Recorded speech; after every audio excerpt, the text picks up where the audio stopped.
Bonjour et bienvenue dans le journal de l'emploi. Aujourd'hui, quand on veut être embauché, c'est un petit peu la galère. Quel diplôme avoir, quel CV présenter.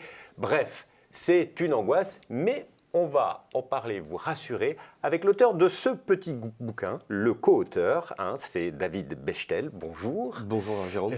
Vous avez coécrit avec Christophe Pascal Au secours, je commence lundi, où il est question surtout de soft skills. Aujourd'hui, les soft skills, c'est essentiel sur le marché du travail? Je dirais que c'est l'un des éléments les plus essentiels sur le marché du travail.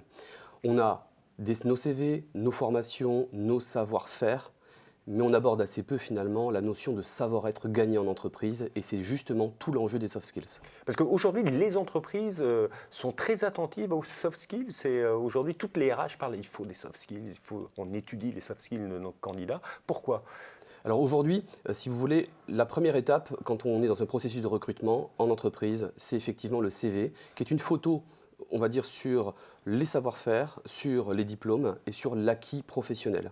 C'est une photographie à l'instant T. Les soft skills, c'est le savoir-être, c'est-à-dire la façon dont on va se présenter à l'entreprise, la façon dont on va pouvoir présenter ses motivations et sa véritable motivation, en tout cas pour le poste et l'entreprise. Alors justement, dans ce livre, vous proposez, vous rassurez ceux qui vont candidater autour des soft skills, vous donnez des conseils. En gros, comment résumer le livre? Il y a 13 soft skills qui sont mis en avant, c'est Exactement. Alors c'est un petit manuel de survie. Ce n'est pas un ouvrage académique qui reprend, ou d'ailleurs des livres de développement personnel comme on en voit fleurir sur le marché. C'est un ouvrage qu'on a voulu, avec mon co-auteur Christophe Pascal, qui est un ouvrage très pratique, un ouvrage simple, un ouvrage accessible, qui permet à tout un chacun d'aller y chercher les informations clés, les conseils qui lui permettront sur le marché de l'emploi, d'être compétitif et surtout de pouvoir se challenger, prendre conscience de ces soft skills au travers de 13 préceptes très simples, que l'on peut d'ailleurs picorer à tous les moments de l'année, tous les moments de la journée, et qui sont là aussi très pratiques avec des erreurs à ne pas commettre et des petits exercices qui permettent de contextualiser ces préceptes forts. Par exemple, est-ce qu'on pourrait prendre une erreur à ne jamais commettre, mais que bien souvent les candidats commettent? L'erreur sans doute que l'on voit qui est la plus embêtante quand on est un candidat, c'est de ne pas avoir réfléchi et travaillé à son entretien et avoir répété son entretien. C'est-à-dire qu'on va dans une entreprise, on va rencontrer quelqu'un, on googlise la personne, on googlise l'entreprise, on regarde les valeurs de l'entreprise. Se préparer, c'est la clé de l'employabilité, de la réussite d'un entretien. Mais aujourd'hui, finalement, en vous écoutant, on se dit que le CV, c'est plus très important. Les entreprises focalisent vraiment sur ces soft skills? Les entreprises aujourd'hui sont dans une démarche de recrutement où on ne recrute pas un morceau de papier, un CV ou un diplôme, on recrute un talent avant tout. Et ça, c'est un élément extrêmement important. Et donc, on doit véritablement se considérer comme, on va dire, un talent qui apportera à l'entreprise une vraie valeur, une vision et surtout des projets.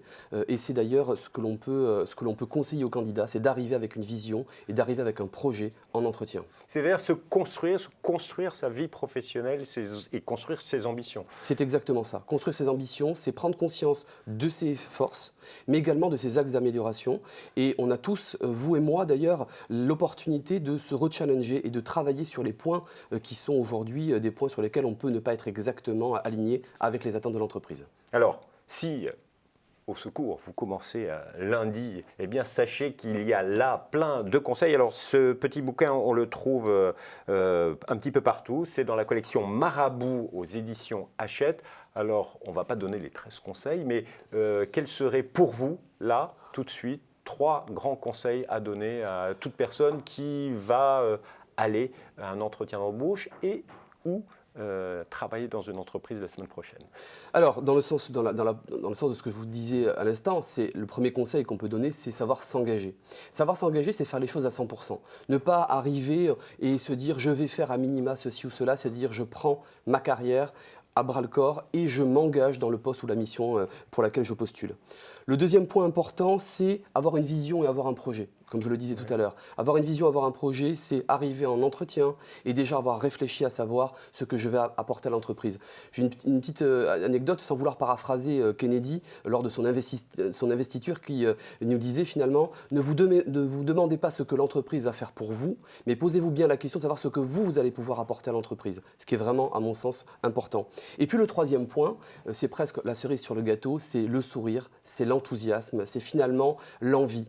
Donner envie, c'est aussi important que d'avoir envie, et avoir envie, ça donne envie. Monsieur Bechtel, merci infiniment. Alors, je vous rappelle ce livre. Au secours, je commence lundi aux éditions Hachette. Et puis, c'est pas cher du tout. Hein, c'est juste 6,90 € dans toutes les bonnes librairies. Merci beaucoup. Merci Jérôme. Et quant à nous, on se retrouve bientôt pour un nouveau journal. Au revoir et à bientôt.